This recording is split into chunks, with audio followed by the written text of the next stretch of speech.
You don't see those guys very often.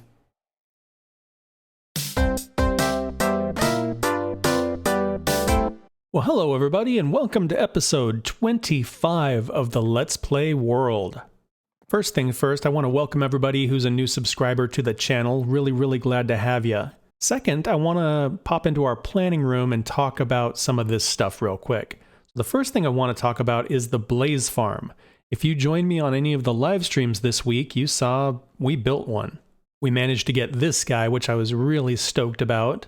We also managed to get this guy, which was a pleasant surprise. So way down at the end of this tunnel, we had found a fortress, and inside the fortress, of course, was a blaze spawner. And so I took the tunnel up to here, and I'm not sure if we're going to continue in this direction or this direction, so I just made sort of a little intersection here. And then I'm working on a long tunnel out to the other fortress that we found. And this is the Blaze Farm. I really like this design. I have this really kind of gentle slope that goes down to meet up with where the blaze spawner is. This kind of mix of netherrack and blackstone basalt pillars on the side. And then down here, we're basically standing on a slab. Under this slab right here is a hopper. It loops around and goes into the chest, and as you can see, this thing is doing a great job. The way this thing is working is up above us is a blaze spawner, and I have a little bit of space so that the blazes can drop away from the spawner to help them continue to spawn. And then as of 1.16, the way lava works is very much like water. Things that are non-flammable get pushed around by the lava. So as you can see, the blazes just kind of drop down and then get scooted towards this one central area. And once they land down here, I just collect the XP and the drops. So we'll have plenty of blaze powder for potions. We'll have blaze rods that we can use to fire up our furnace. Really great little farm. And like I said, I'm really happy with how this all turned out. Blaze Farm gets to come off the wall of tasks. If you want to watch some of this in between the episode stuff, I stream on Twitch on Thursdays and Sundays. So if you can, pop on over. Love to have you. Love to hang out. If you can't make it, I do have the video on demand available for a couple weeks for each stream, so you can check them out if you're interested. Let's take a look at this wall here. So this we did last week. That's fantastic. We also finished the base exterior. There's a couple of these that have a theme, and I'm going to move them over to this wall. Go fishing. Find a trident. Ocean monument. So these three kind of go together. I need to go fishing so that I can find nautilus shells. Once I have nautilus shells, I can make conduit, and then I can spend tremendous amounts of time underwater. We also need to find a trident so that we are a little bit more effective getting around and fighting underwater. And then, once we've done that, we need to get to an ocean monument so that we can clear it out and see if we can make a prismarine farm and all that fun stuff. So these are going to be kind of a whole adventure on their own. Let's add a couple things to the wall here. Let's add our waterfront project.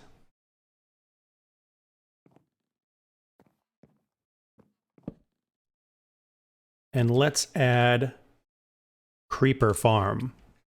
So now that we found a stronghold, we have the potential to go to the end and get elytra. And then once you have elytra, you're going to want rockets.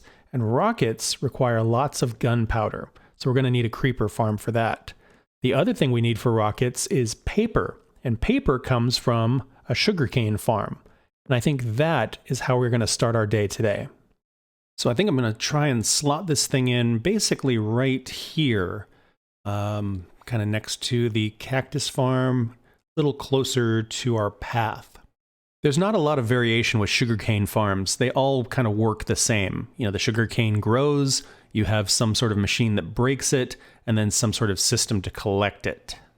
So I'm going to start kind of from the bottom, and I'm going to lay out the collection system first.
So this is going to be the track to pick up all of the drops, and I have it just kind of snaking back and forth, and I did it on top of cobble just in case I'm ever mining. That way I don't accidentally knock a track out or that sort of thing. If you ever build a minecart collection system and you end up putting the farm on top and then breaking one of these, it is really tricky to get back in there to fix it. So let's test this out real quick here. I'm going to put a button on the back of this. That should shoot that guy off. I went a little overkill with the powered rails. The thing is, an empty minecart doesn't have a lot of momentum, and so if you don't keep powering it, it will slow down and stop. Once a minecart has some stuff in it, it goes a lot faster. So I just wanted to be on the safe side so this thing didn't get stuck. And it comes back around and it should stop right here. Fantastic. What we're going to do is we're going to create an unloading system here once we get the farm in. And that all seems to be working great.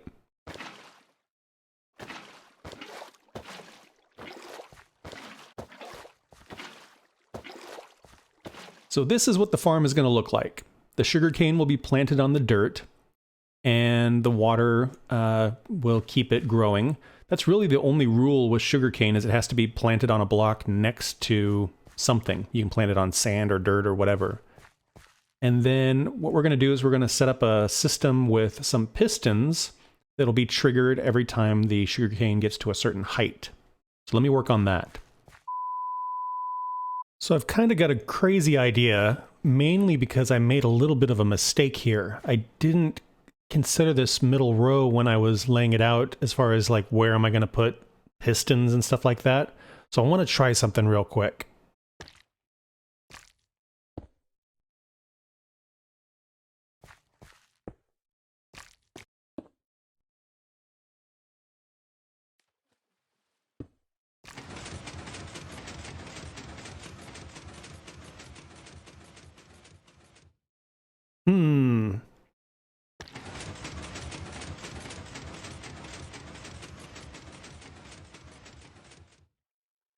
You know, I've never done anything with flying machines because they're a little bit of a mystery to me. But since I can make one that is one wide, what if we made a few flying machines that whenever the sugarcane got to a certain height, they just shot off and knocked it all down and then went and parked themselves again? That might be pretty crazy.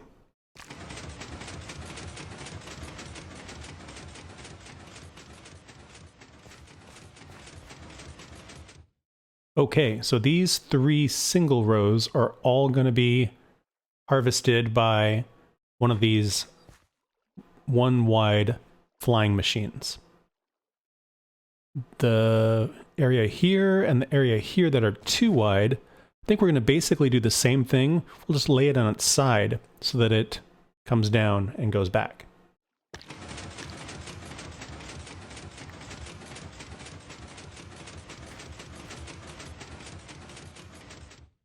That actually worked.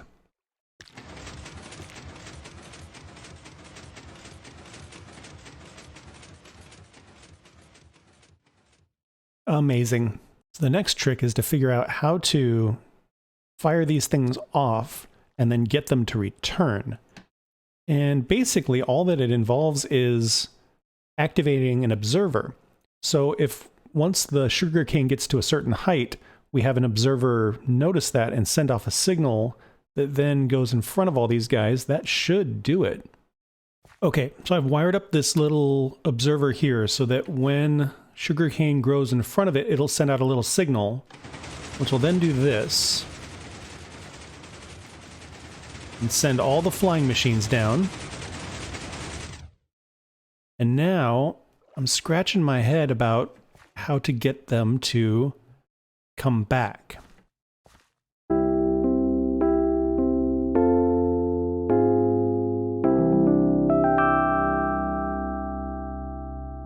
Okay, really been scratching my head about this, about how to create a signal over here to send all these back. And I was trying to figure out maybe I could detect when these arrive, and then that was getting to be kind of a big circuit. And then I was thinking, you know, I could just make a clock that just flashes redstone on and off, on and off.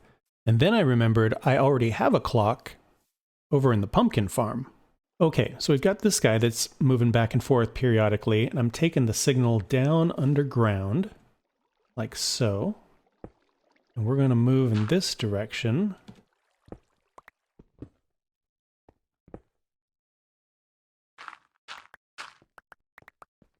And meet up with our sugarcane farm.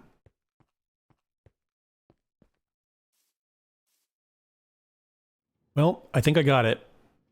So, way underground, I made this tunnel and then just built a little torch tower.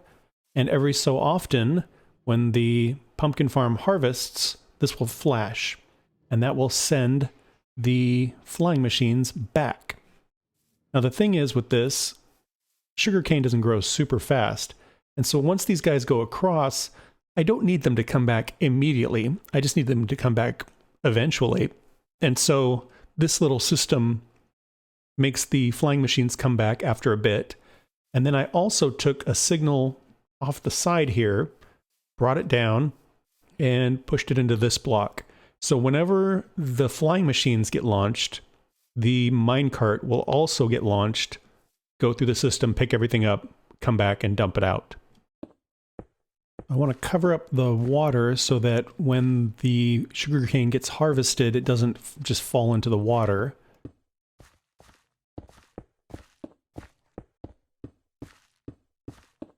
Second level we're going to need to make out of obsidian, and I think the third level as well. Yep, otherwise these flying machines are just going to start grabbing the wall and come grinding to a halt. Obsidian is a non-movable block, and so the flying machines just pass right by it. I don't think we're going to have enough sugarcane to fill the whole farm right out of the gate, so we'll have to grow some and then cut it down, grow some, cut it down until we can fill the whole farm up. So we're going to let this grow up here, and then we'll harvest it, and we'll plant it in these other areas here, and then we'll continue building these walls up. While we're waiting for the sugarcane to grow, let's go fix something over at the desert outpost. The lovely, lovely desert outpost. One thing that I know has bothered some folks, myself included, is we have this really nice bedroom here with some storage and a nice armor stand. But there's not really a door on this thing, and it's pretty much open air, which I thought looked really cool, and I just like the vibe. It feels very Southwest, but it's not very secure. So I want to do something about that. So underneath that staircase, we basically have a little bit of unused space. I've got a lamp and an empty chest in here right now. So I think I'm going to try and install a little device here to make us a little bit safer. So first thing I'm going to do is I'm going to make this staircase 2 wide rather than 3 wide. Just a little bit narrower. I'm going to try and mirror this same design on both sides here. Good, great. There we go. So it looks something like that. Now here is where I want the magic to happen. Let's see if I do that. What I'm going to do is I'm going to put a couple of sticky pistons here and here. I'm going to put these guys against the sticky pistons. All right, let's see if I understand how sticky pistons work. If I had a lever here, I do. Fantastic. Okay, 2 blocks wasn't working. I just didn't have enough room to put a lever in. That's the problem with tiny builds that have walls that are 1 block thick, is there's nowhere to hide your redstone. So, yeah. Tricky. So we're going to try 3 blocks again. Well, I figured it out. Sometimes you just have to ask yourself, what is the least ugly looking? The problem I was having is if I put a lever on a block, the redstone, you can only go through the 1 block, and so I would need to put redstone underneath. But the stairs, they let a little bit peek out, and so I would end up having like a hole, or if I was going to use like an observer or something like that, it would be a different color, and it was just pretty ugly looking. So what I ended up doing was going back to the 3-wide stair, and there's just 1 stair that happens to have a block instead of a stair. And that way, right underneath this block is where the redstone is, and triggers all of these pistons, and will keep me safe if I happen to be here at night. So when I come upstairs, I flip that, and the bottom row of stairs goes away. So if I were a zombie or a creeper, I couldn't get up here, basically, is the idea.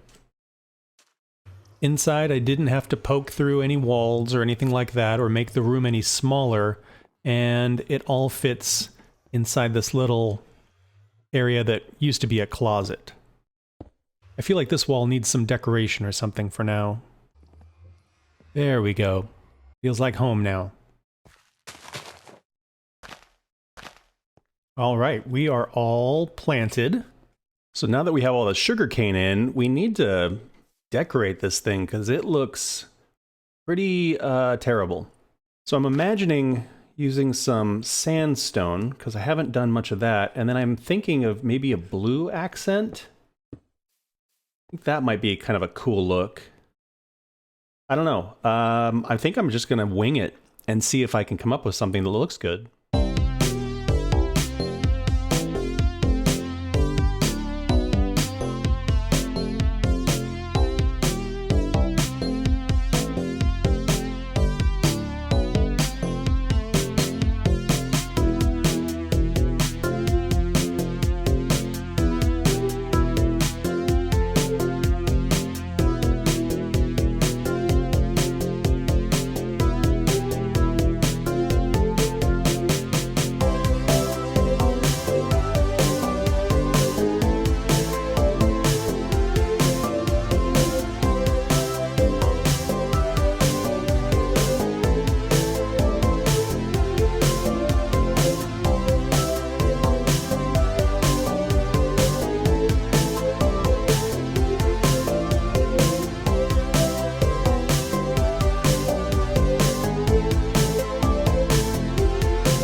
There is our completed sugarcane farm.